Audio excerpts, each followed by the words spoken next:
Bismillahirrahmanirrahim. Bismillahirrahmanirrahim. Alhamdulillah nahmaduhu wa nasta'inuhu wa nastaghfiruh.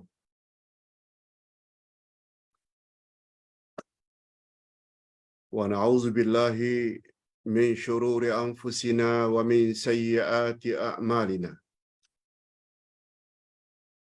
Man yahdihillahu fala mudilla lahu wa man yudlil fala hadiya lahu.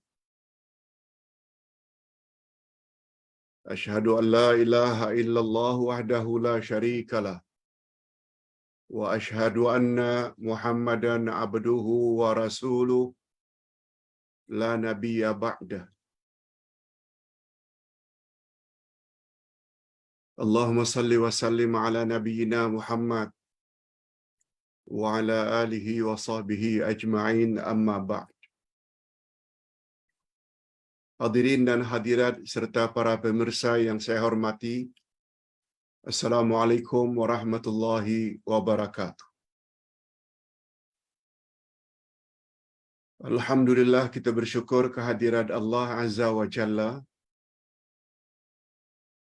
Berkat taufiknya kita dapat menekuni sekali lagi majlis ilmu pada pagi ini di bawah tajuk apa makna ihsa dalam al-asma'ul husna. Sebelum Ustaz bahas topik ini, ada 3 pengumuman penting untuk Ustaz sampaikan. Pertama sekali, seperti sebelum ini, dalam seminggu kita belajar 5 hari. 2 hari kita cuti, yaitu Selasa dan Sabtu. Cuma untuk minggu ini, hari Selasa hari ini kita isi, sebab esok Rabu Ustaz ada temu janji di IGM, iaitu check up rutin Ustaz setiap 4 bulan. Itu sebabnya kita maju ke hari Selasa, karena esok cuti. Untuk minggu hadapan insya-Allah kekal seperti biasa, kita cuti Selasa dan Sabtu. Yang kedua,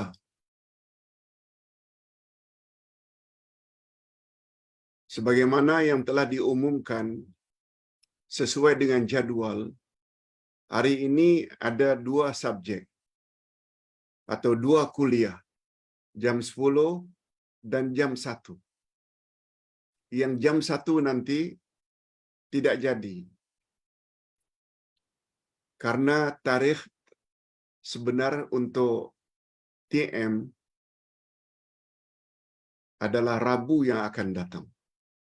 InsyaAllah pada Rabu yang akan datang. Bukan jam 1 hari ini. Dan pengumuman yang ketiga, seperti yang Ustaz jelaskan semalam, setiap kuliah insyaAllah hanya 45 minit. 45 minit. Setengah jam pertama pembahasan tentang topik, dan 15 minit berikutnya adalah menjawab beberapa soalan. Demikian pengumuman untuk kita sama-sama maklumi. Nah, pembahasan pertama tentang topik yang akan kita bahas berdasarkan kitab Al-Asma'ul Husna. Lihat muka surat 40 atau 84 hingga 88 dari kitab Al-Asma'ul Husna. Apa makna ihsa dalam Al-Asma'ul Husna? Sebagaimana yang disabdakan oleh Nabi Muhammad sallallahu alaihi wasallam, sabda baginda, "Inna lillahi tis'atan wa tas'ina isma mi'atan illa wahida man ahsaha dakhalal jannah. Sesungguhnya Allah memiliki 99 nama. 100 kurang 1. Siapa yang mengihsa 99 nama itu, dia masuk syurga. Ustaz ulang sekali lagi, hadis sahih riwayat Imam Bukhari dan Imam Muslim. Allah memiliki 99 nama, yaitu 100 kurang 1. Siapa yang mengihsa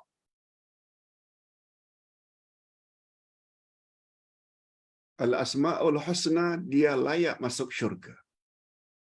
Nah, sekarang kita ingin tahu apa makna ihsa.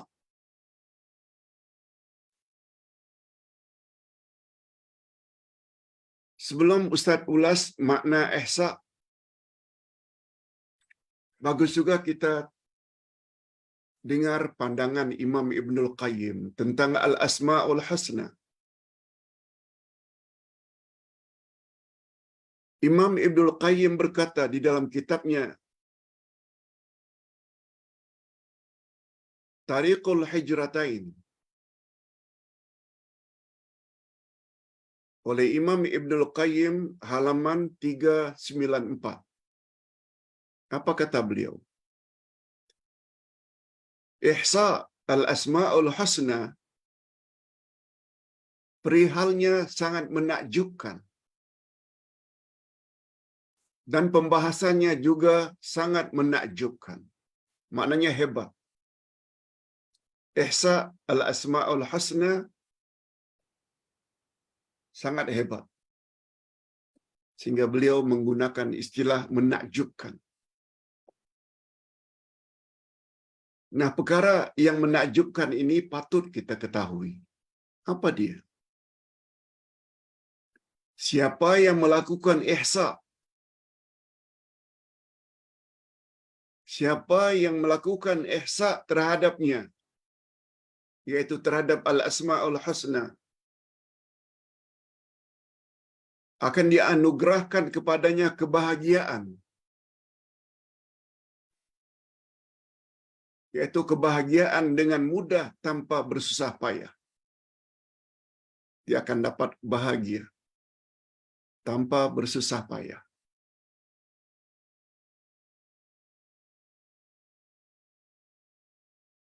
Ilmu tentang al-asma'ul husna, dengar baik-baik, ilmu tentang al-asma'ul husna adalah asal bagi semua cabang ilmu. Semua cabang ilmu berpunca dari al-asma'ul husna.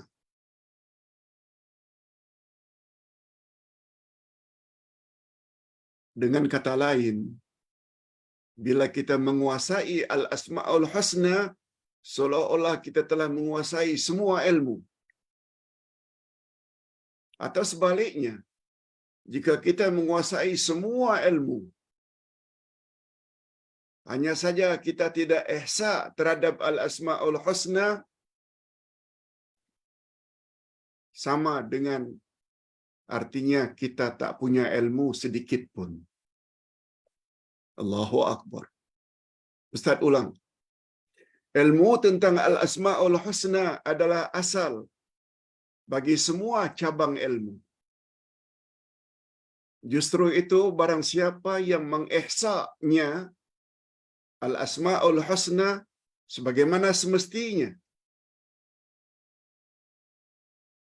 dengan sebenar-benarnya, bermakna dia telah ihsa seluruh jenis ilmu.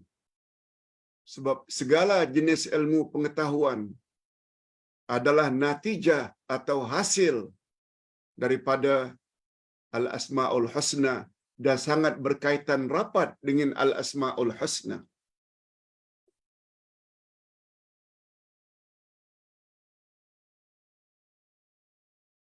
Imam Ibnul Qayyim telah mentahqiqkan. Tahqiq maknanya telah membuat kajian secara terperinci dan mendalam tentang maksud al-ihsa dan berkata bahawa al-ihsa ada 3 jenis. Al-ihsa ada 3 makna. Apa dia 3 jenis atau 3 makna itu? Ini, dengar baik-baik.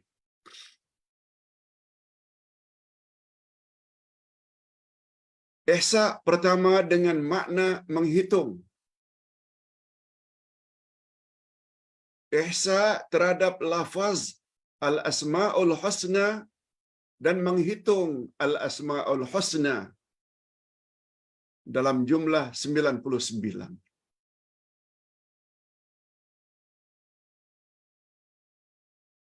Dengan kata lain, ingin masuk syurga, kita mesti tahu 99 nama-nama Allah yang dipanggil dengan al-asma'ul husna. Di situ nampak betapa pentingnya buku tebal ini. Lebih kurang 90 atau 930 muka surat. Yang di dalamnya mengandung 99 penjelasan tentang al-asma'ul husna.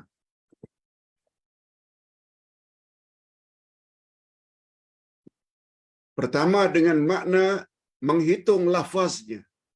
Yang kedua, ihsa terhadap makna al-asma'ul husna dan kandungannya. Jadi tidak cukup al-asma'ul husna itu dihafal saja, dinyanyikan atau didendangkan dalam nasyid. Andai kata orang yang menyanyikan atau mendendangkan al-asma'ul husna tidak faham makna satu demi satu daripada nama-nama Allah tersebut, mungkin dapat pahala dengan mendendangkannya, tapi untuk mencapai kebahagiaan yang hakiki, tak. Dia lebih kurang membaca Al-Quran tapi tidak faham maknanya dan tafsirannya. Kita tak nafikan membaca Al-Quran dapat pahala,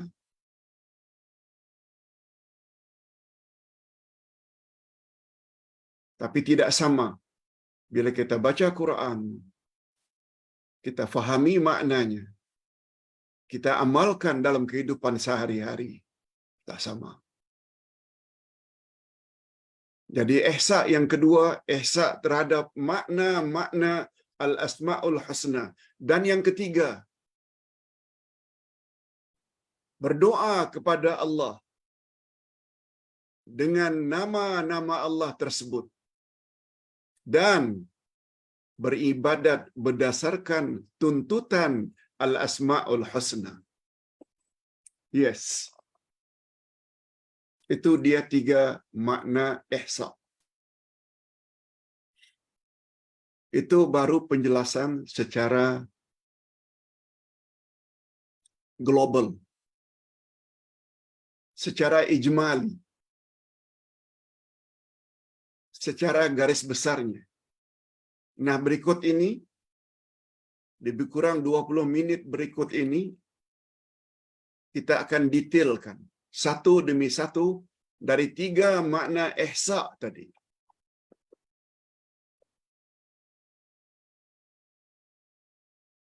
Yang pertama, penjelasan yang pertama, ihsa terhadap lafaz-lafaznya dan menghitungnya. Apa maknanya? Kita mesti menguasai dan mengetahui nama-nama Allah dalam jumlah atau bilangan 99. Tak boleh kurang.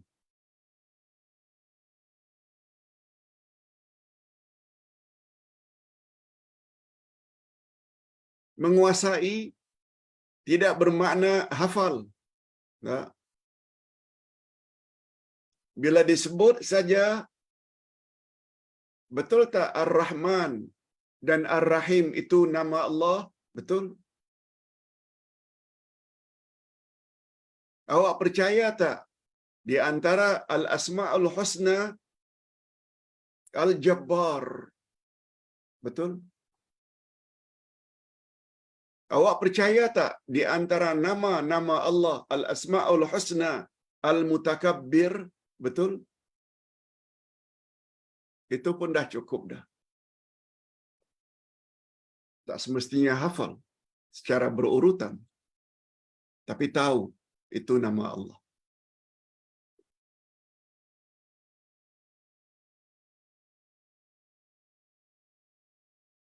Ini sebagaimana firman Allah dalam Al-Quran. A'udzubillahi minasyaitonirrajim. Wa in ta'uddu ni'matallahi fala tahsuha. Apabila kamu ingin menghitung, membilang nikmat-nikmat Allah, fala tahsuha. Kamu tidak akan mampu menghitungnya. Jadi ihsa, tuhsuha, ihsa dengan makna menghitung. Terhadap Al-Asma'ul Husna, kita mesti tahu nama-nama Allah dalam jumlah 99 tersebut. Seperti Rasul yang wajib kita ketahui ada 25. Tak mesti kita hafal. Lainlah kita yang dulunya sekolah agama. Kita disuruh oleh guru ketika umur 10 tahun dulu, supaya hafal semua nama Nabi dan Rasul. Adam, Idris, Nuh, Hud, Saleh, Lut, Ibrahim, Ismail, Ishaq, Yaqub, Yusuf, Shu'aib, Harun, Musa. Terus sampai 25. Itu kita hafal, alhamdulillah. Sejak dari kecil. Tak hafal pun tak mengapa. Tapi bila ditanya, ada tak Rasul yang bernama Lut? Ada.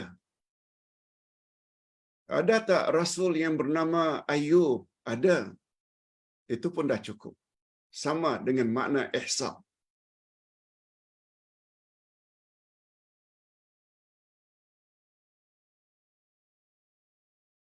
Tapi ihsa bukan hanya sekedar menghitung. Ada ihsa yang kedua. Ihsa terhadap makna-makna Al-Asma'ul Husna. Ar-Rahman itu apa maknanya? Ar-Rahim apa pula maknanya? Apa perbezaan Rahman dan Rahim? Apa makna Al-Jabbar? Apa makna Al-Mutakabbir? Apa makna As-Subuh? Apa makna Al-Quddus?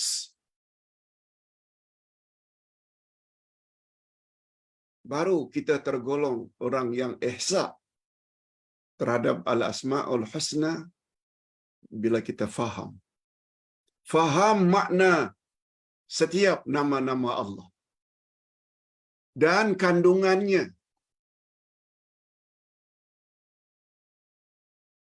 Kandungannya maknanya, selain dia mengandung makna itu, ada tak makna lain yang juga terkandung di dalamnya? Kena tahu. Sekali lagi, itu menunjukkan betapa pentingnya memiliki buku ini. Buku ini menyebut segala-galanya yang kita sebutkan tadi.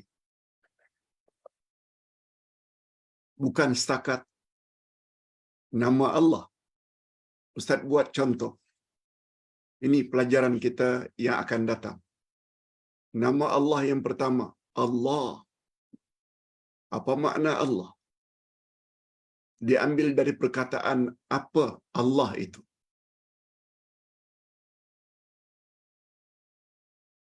Ar-Rahman. Apa makna Ar-Rahman? apa sifat yang terkandung di dalam Ar-Rahman. Apa implikasinya bila kita percaya nama Allah yang Maha Pengasih itu. Itu maksudnya. Tidak cukup sekedar sebutan mulut, tapi kita perlu tahu maknanya. Sebagaimana kita tidak cukup membaca Al-Quran, malah tidak cukup walau hafal Al-Quran. Andai kata kandungan Al-Quran itu tidak kita fahami. Sebab ingat,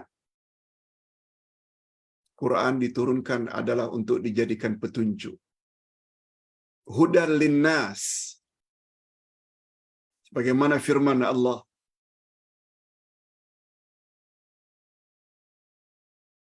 Syahrul Ramadan alladzi unzila fihi al-Quran hudal linnas.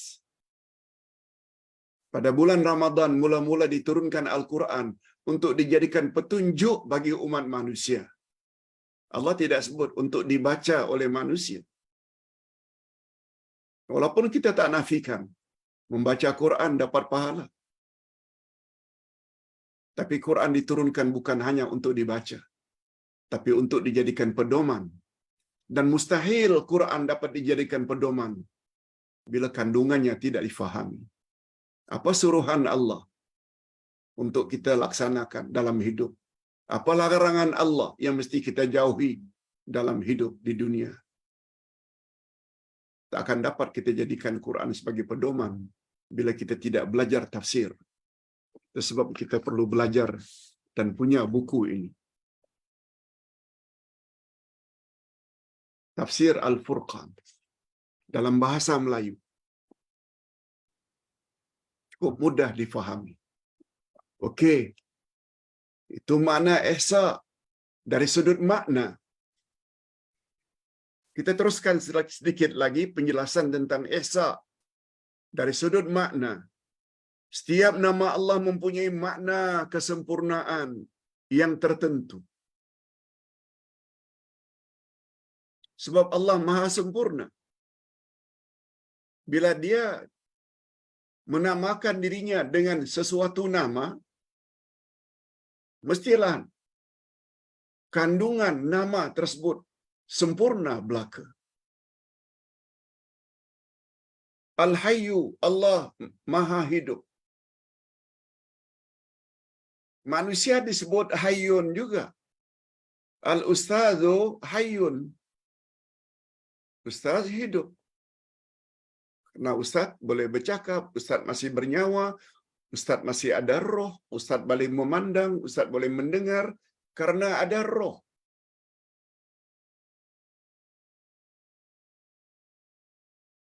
Namun hidup yang ada di sisi makhluk,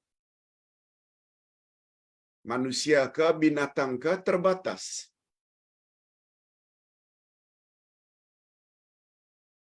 Kehidupan mereka akan berakhir dengan kematian. Malah kehidupan mereka yang sedia ada sekarang ini, dulunya bermula dari tiada. Berbeza dengan kandungan Hayyun atau Al-Hayyu di sisi Allah. Allah hidup tanpa permulaan. Dan Allah hidup tidak akan berakhir. Itu maksudnya. Kena faham begitu. Itu maksud ihsa dari sudut makna.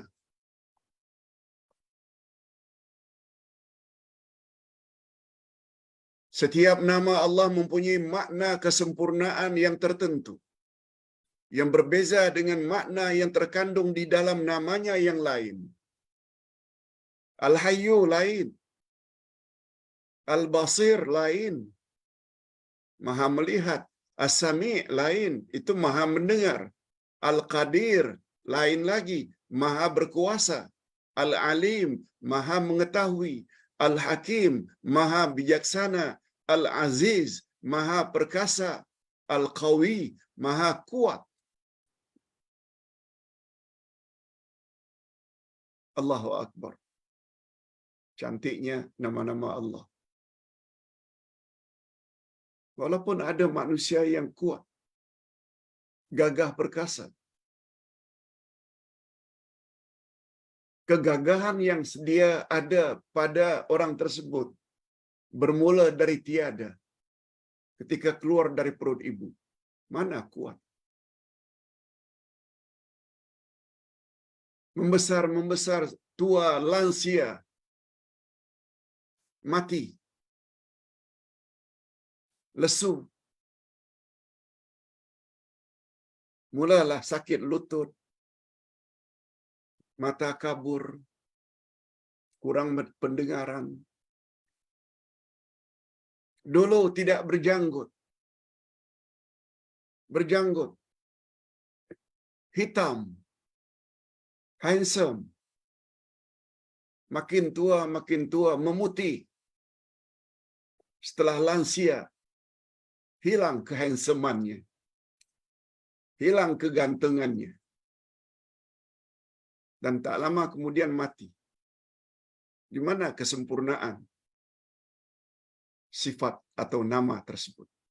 Pada makhluk, daripada Allah, segala-galanya sempurna.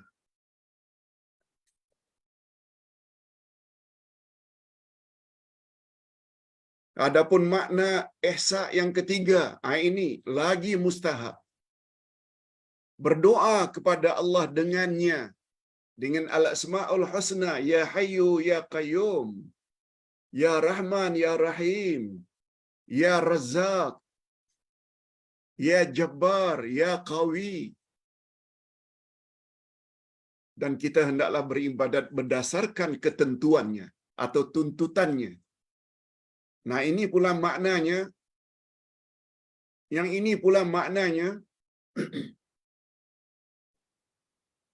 selain kita berdoa kepada Allah dengan memanggil nama-namanya, sebagaimana firman Allah pada ayat 180 dari surat Al-A'raf, A'udzubillahi minasyaitonir rajim. Walillahil asma'ul husna fad'uuhu biha. Sesungguhnya Allah memiliki nama-nama yang terbaik. Oleh sebab itu berdoalah kamu kepadanya dengan al-asma'ul husna itu.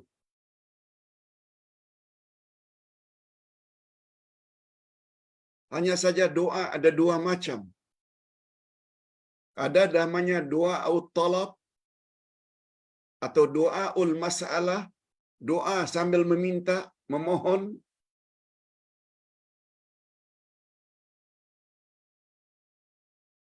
Umpamanya Allahumma ghfirli innaka antal ghafur, ya Allah ampunkanlah aku, ampunkanlah dosa-dosaku, sesungguhnya engkau maha pengampun. Allahumma rzuqni ya razzaq, ya Allah limpahkanlah kepadaku rezeki, limpahkanlah kepadaku rezeki, wahai yang maha pemberi rezeki. Itu namanya doa masalah atau doa talab, doa sambil meminta. Tapi ada satu lagi namanya doa ibadah.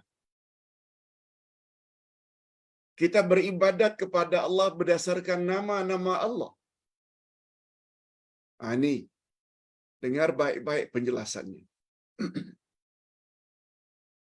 Apa kaitannya Ustaz?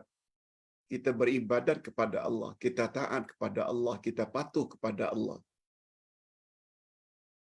berdasarkan nama-nama Allah. Dengar baik-baik.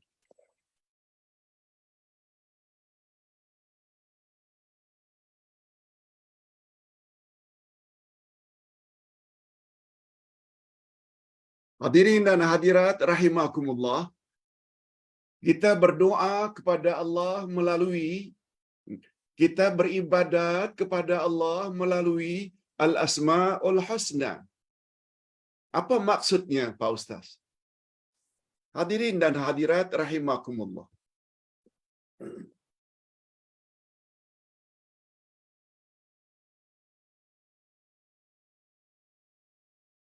Kalau kita yakini Allah itu Al-Basir, Allah Maha melihat,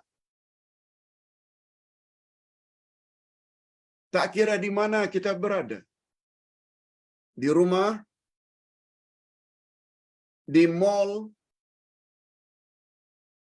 di kampung, outstation, overseas, dalam kapal terbang, dalam kereta api, keyakinan kita bahwa Allah itu melihat, tak kira di mana kita berada. Bila masuk waktu, kita tetap akan salat. Mengapa kita salat?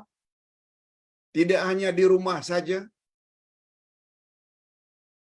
yang diketahui oleh istri atau suami, oleh anak-anak, tapi mengapa kita juga salat walaupun sedang sendirian berada di luar negara? Keyakinan kita karena Allah melihat kita. Walaupun istri tak lihat, walaupun suami tak lihat, walaupun tak seorang kenalan pun yang lihat, tapi Allah tetap lihat. Itu kesan dari meyakini Allah Maha melihat. Baru satu. Baru satu.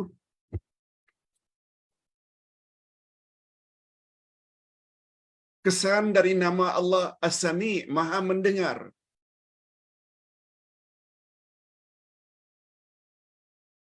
Kita baca sesuatu, tak perlu kuat-kuat. Cukup didengar oleh telinga sendiri. Walaupun dengan cara berbisik-bisik, tapi Allah Maha mendengar. Malah itu lebih selamat daripada membaca Al-Quran dengan suara yang kuat di khalayak ramai dalam masjid, yang salah-salah boleh mendorong untuk riak. Itu kaitannya. As-Sami', nama Allah, berzikir.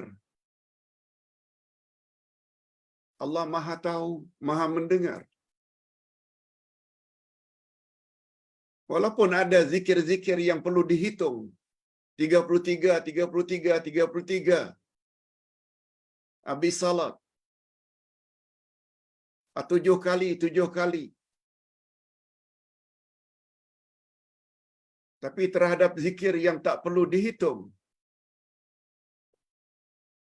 La ilaha illallah, astaghfirullah, alhamdulillah, baca sajalah, tak perlu dihitung.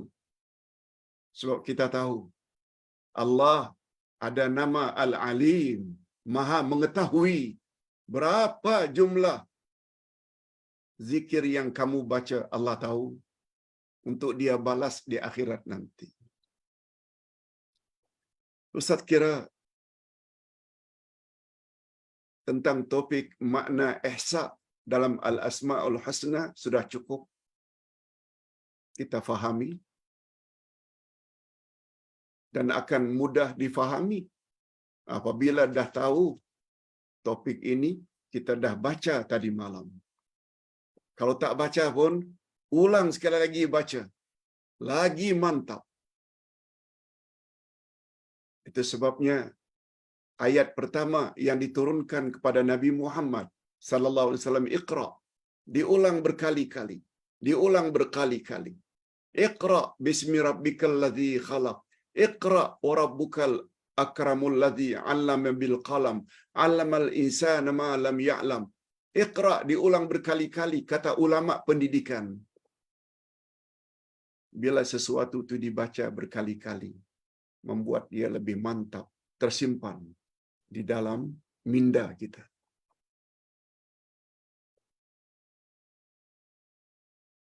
Itu sebabnya kata ulama pendidikan,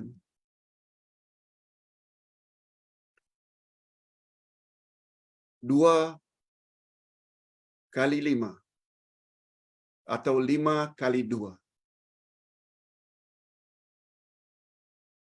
sama saja natijahnya 10.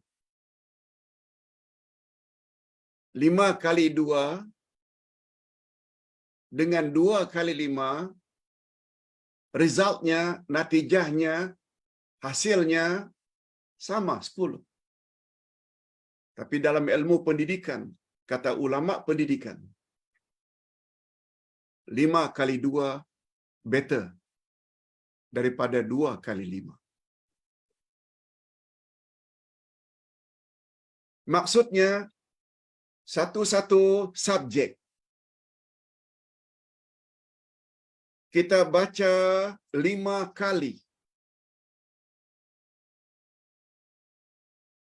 Umpamanya, 5 muka surat.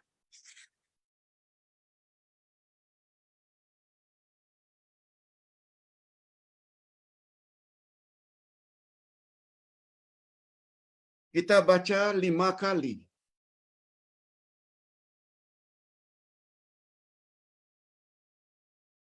Itu hasilnya tersimpan dalam ingatan lebih baik daripada 2 kali 5. Contoh lain, dalam seminggu kita buat 2 kali kuliah online. 2 kali. Hari Isnin dan Khamis.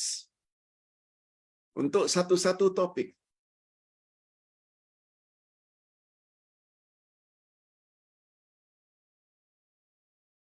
Senin dan Khamis. Itu maknanya 2 kali. Tapi topik yang sama itu kita belajar 5 kali dalam seminggu. Ahad, Isnin, Selasa, Ahad, Isnin, Selasa cuti, Rabu, Khamis, Jumaat, Sabtu kita cuti. Subjek yang sama.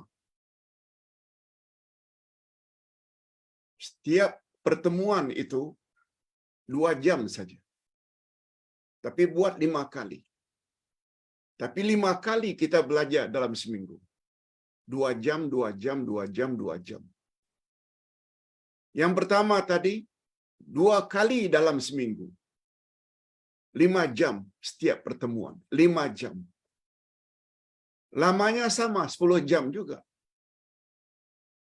Tapi dia tersimpan dalam ingatan, dalam minda. 5 kali 2 itu adalah lebih baik. Dengan kata lain, bila kita baca selalu, dia akan meninggalkan atau tersimpan dalam ingatan lebih lama. Wallahu a'lam. Kita sekarang berpindah kepada soal jawab. Pada hari ini Ustaz akan bawa 4 pertanyaan. Mungkin Ustaz jawab secara singkat dalam masa 10 minit atau 12 minit berikut. Pak Ustaz, saya belum tunaikan haji. Kata yang bertanya, saya belum haji. Dan suami saya sudah meninggal. Innalillahi wa inna ilaihi raji'un. Masalahnya saya tiada mahram untuk pergi haji bersama karena ada mahram, adik-beradik, uncle, semuanya tidak mampu untuk naik haji. Soalan saya, bolehkah saya haji dengan kawan-kawan perempuan lain? Rombongan maksudnya. Atau saya tidak wajib haji, cukup buat badal haji? Apakah sama dengan umrah? Hadirin dan hadirat semua kita tahu, ada hadis Nabi sallallahu alaihi wasallam, wanita dilarang bepergian jauh, apalagi sampai bermalam tanpa mahram. Mesti pakai mahram.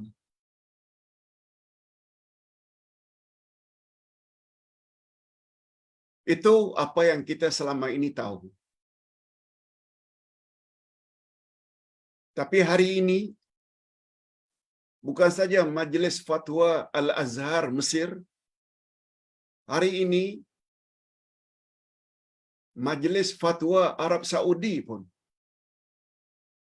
mengeluarkan fatwa mereka. Hari ini boleh naik haji tanpa mahram.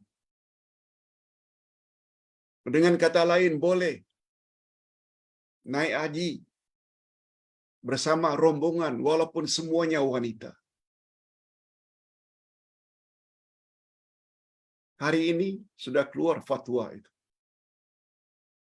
Barangkali semuanya kita tahu. Nah, bila ditanya, mengapa begitu, Pak Ustaz? Ustaz tertarik dengan pandangan ulama. Memahami hadis Nabi ada dua cara.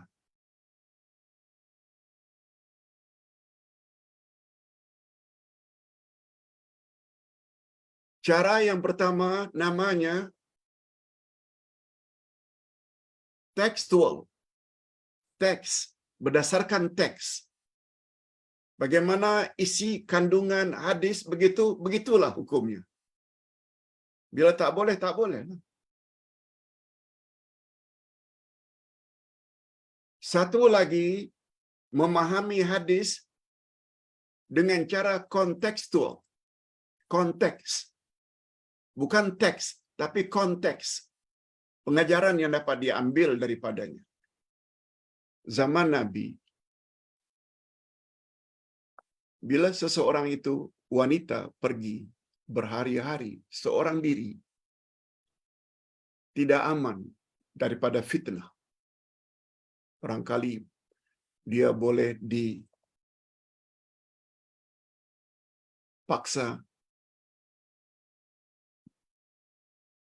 boleh dibunuh, boleh dicuri, boleh dirogol, diperkosa. Zaman itu.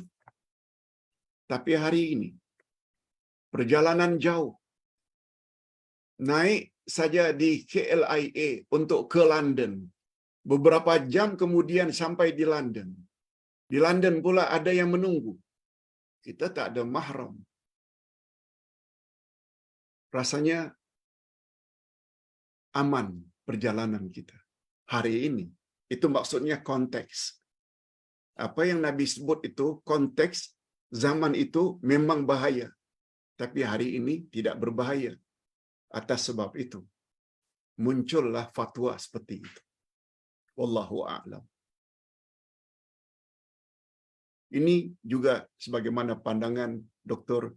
Yusuf Al-Qaradawi, Allah yarhamu, rahimahullah. Beliau cenderung pada pendapat yang kedua tadi. Boleh. Asal perjalanan itu aman. Yang kedua, dulu Pak Ustaz, saya kunut. Baca kunut subuh. Sekarang saya tidak lagi membaca kunut subuh. Ini soalannya.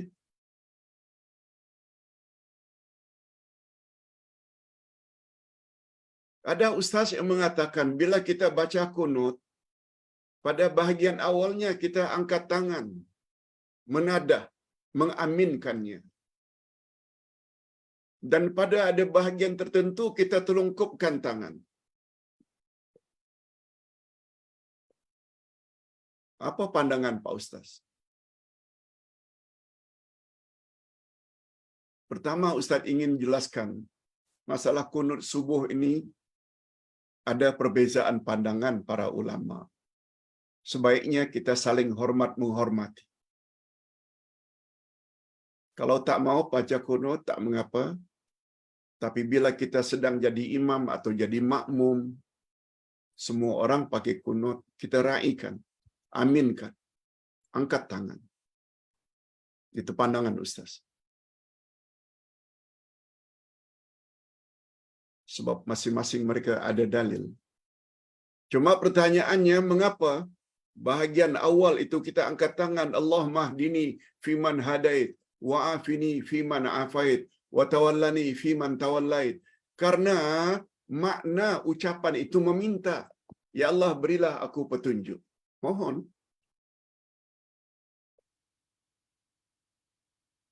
Berilah aku keafiatan atau kesehatan. Mohon. Tapi bila sampai waqini birahmatika syarra ma qadait, hindarkan aku daripada takdir yang buruk-buruk. Hindarkan aku, lalu kita telungkup. Sebenarnya hadirin dan hadirat, memang pernah datang dari Nabi menelungkupkan ketika berdoa. Itu hanya sempena salat minta hujan. Bukan sempena kunut. Bila perkara yang tak baik itu kita tak telungkup. Mengapa ketika kita minta kepada Allah, Rabbana atina fid dunya hasanah wa fil akhirati hasanah wa qina azabannar. Mengapa kita tetap begini? Padahal maknanya, ya Allah berilah aku kebaikan di dunia, berilah aku kebaikan di akhirat. Semestinya hindarkan aku daripada api neraka. Kita tak sebut begitu. Kita tak buat begitu. Sebab kita takut neraka, lalu kita menolak. Adanya tangan ini ditelungkupkan hanya sempena salat sunat istisqa, minta hujan. Karena ketika itu kita mengadu kepada Allah bahwa kita banyak buat dosa, oleh sebab itu turunkanlah rahmat, turunkanlah hujan. Baik. Yang ketiga,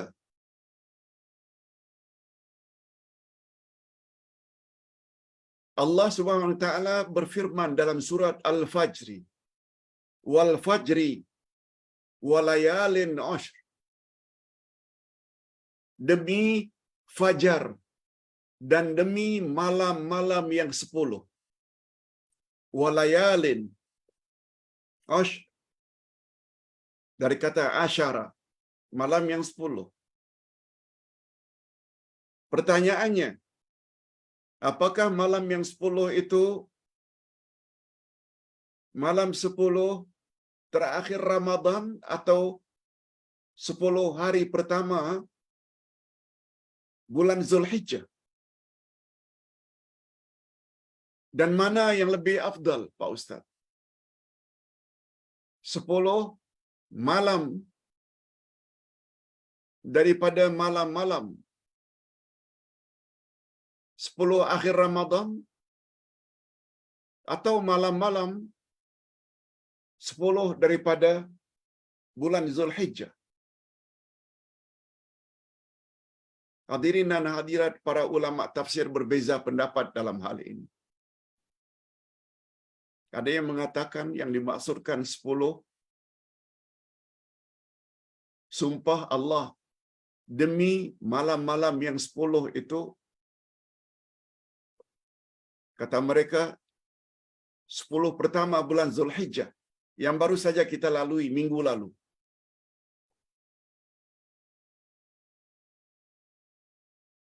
Ada pula yang mengatakan malam-malam yang 10 itu adalah 10 malam terakhir dalam bulan Ramadan. Ada yang menguatkan ini, ada yang menguatkan ini. Bagi kita terima sajalah perbezaan itu. Kalau Ustaz sendiri lebih cenderung kepada, karena disebut malam-malam itu 10 terakhir bulan Ramadan. Sebab disebut malam. Memang ada keistimewaan pada 10 terakhir bulan Ramadan, yaitu adanya malam Lailatul Qadar. Memang ada keistimewaan 10 pertama bulan Zulhijjah karena ada hari Arafah. Hari Arafah itu siangnya, bukan malamnya. Namun demikian, dua-duanya ada dalil. Nah, yang terakhir, pertanyaannya. Pak Ustaz, saya telah berniat untuk berhenti bermain dart. Dart. Ada salah seorang jemaah kita, tak perlulah disebut namanya, dia adalah wakil Malaysia untuk pertandingan dart sedunia dan selalu menang. Kata beliau bertanya, saya sudah berniat untuk berhenti bermain dart tahun yang lalu. Dan sekarang saya ingin main kembali agar dapat bertemu rakan-rakan lama yang dulu sama-sama main dart, pertandingan dart. Apakah saya melanggar niat itu berdosa, Pak Ustaz? Atau wajib patuh pada niat? Itu pertanyaannya yang terakhir. Hasrat saya ingin kembali bermain dart supaya dapat berkenalan dengan kawan-kawan lama. Dengan kata lain, menghubungkan silaturahim. Apakah itu berdosa? Jawab singkatnya, tidak berdosa. Apalagi dengan tujuan silaturahim. Apalagi Anda selain memang hebat, pakar bermain dart, Anda juga ada ilmu sekarang. Banyak ilmu. Apalagi diikuti dengan niat, mudah-mudahan ilmu yang telah dimiliki selama ini dapat share pada kawan-kawan lain yang barangkali ada di kalangan mereka yang tidak tahu. Ajak mereka dengar kuliah online. Dan itu tidak berdosa. Apalagi bermain dart itu bukan suatu judi. Judi itu bila ada pertaruhan. Itu ada kaitannya dengan skill, kehebatan seseorang. Ini dulu yang dapat Ustaz sampaikan, mudah-mudahan ada manfaatnya. Ingat, jam 1 ini tengah hari tidak ada kelas. Esok juga tidak ada kelas, hari Rabu, sebab Ustaz ada temu janji dengan IGN, bukan karena sakit apa-apa, tapi karena ada check-up rutin setiap 4 bulan. Kita jumpa lagi nanti insya-Allah pada hari Khamis. Kalau tidak salah dengan kitab ke arah memahami Al-Quran dan Al-Hadis. Kita akhiri dengan doa. Alhamdulillah Rabbil Alamin. Wassalatu wassalamu ala asyrafil anbiya'i wal mursalin. Wa ala alihi wa sahbihi ajma'in. Rabbana zidna ilman nafi'a wa rizqan tayyiba wa amalan mutaqabbala. Ya Allah, tambahkanlah ilmu kepada kami, ilmu-ilmu yang bermanfaat. Berilah kami rezeki-rezeki yang baik lagi diberkati. Dan terimalah amal-amal saleh kami. Rabbana ighfir lana dzunubana wa liwalidina warhamhum kama rabbawna shighara. Ya Allah, ampunkanlah dosa-dosa kami dan dosa kedua ibu bapa kami. Dan cucurilah rahmat-Mu, ya Allah. Sebagaimana mereka telah didik kami sejak dari kecil. Rabbana hab lana min azwajina wa dzurriyyatina qurrata a'yun waj'alna lil muttaqina imama. Ya Allah, berilah kami pasangan hidup dan zuriat keturunan yang menyedapkan pandangan mata dan hati kami. Dan jadikanlah kami pemimpin bagi orang-orang yang bertakwa. Ya Allah, pelajaran kami pada hari ini yaitu tentang makna ihsa terhadap al-asma'ul husna adalah sangat penting dan mustahab. Oleh sebab itu, berilah kami kekuatan untuk memiliki ketiga-tiga makna ihsa bagi al-asma'ul husna. Allahumma khtim lana bihusnil khatimah wa la takhtim alaina bisu'il khatimah Wa sallallahu ala nabiyyina Muhammad wa ala alihi wa sahbihi ajma'in. Subhana rabbika rabbil izzati amma yasifun. Wa salamun alal mursalin. Alhamdulillahi rabbil alamin. Subhanakallahumma wa bihamdik. Asyhadu an la ilaha illa anta astaghfiruka wa atubu ilaik. Wassalamualaikum warahmatullahi wabarakatuh.